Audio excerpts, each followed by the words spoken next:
President Zelensky has this weekend rejected a bid by the United States for access to $500 billion of mineral resources in return for further military support or security guarantees.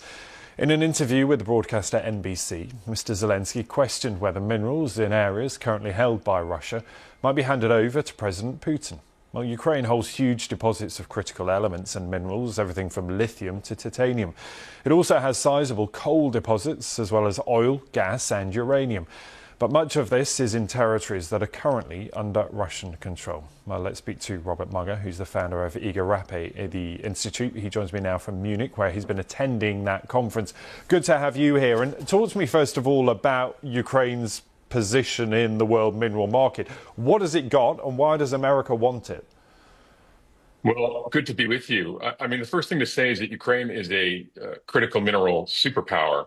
It's got about 117 of the 120 minerals that are desired by countries around the world, many of which are desired by the United States and the European Union, and has, as you said, an abundance of hydrocarbons, oil and gas, especially coal, but also things like titanium, iron, lithium, rare earths, all minerals that are highly sought after in the rush for the green transition, as well as for aerospace and defense.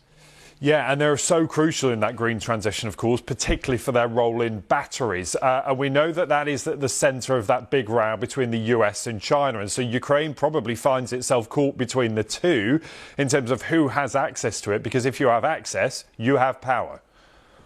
Well, that's right. I mean, we estimated back in 2022 that Ukraine had something in the order of $26 trillion worth of deposits.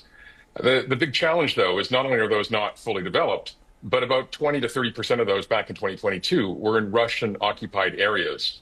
And so while Ukraine has an abundance of many of these kinds of minerals that are being sought after, especially, as you say, for electric vehicles as well as for defense systems, a lot of these aren't yet developed or are only partially developed. And that was an issue that was actually being addressed before the war started, but the Russian-Ukraine war actually slowed down the auctions that were being planned by the European Union at the time.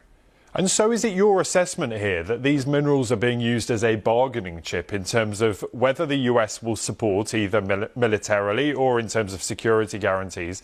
They're saying, look, give us access to these minerals, then you get our support, and without it, we won't. I mean, is that what it looks like right now? I would say this is a bit of a long shot for Ukraine. I mean, I think, first of all, there's definitely interest globally and has been interest in a variety of minerals in Ukraine for years. But right now, I think what Ukraine desperately seeks is more economic entanglement with the United States, especially in those areas that are occupied by Russia or those areas that are adjacent, as well as security guarantees so that there's a long-term investment from the United States in Ukraine. But it's going to take hundreds of billions of dollars of investment to really build an industry that's going to be one that the U.S. wants to preserve and protect. So I think Ukraine is really pushing hard right now with the United States to try to come up with some kind of arrangement that provides a satisfactory solution both for its domestic constituencies, but also security guarantees in the eventual ceasefire and peace deal that we're all hoping will be achieved at some point in the coming months or years. Robert, it's good to talk to you. Thank you. We will talk about this again, I am sure. But Robert Mugger there, thank you.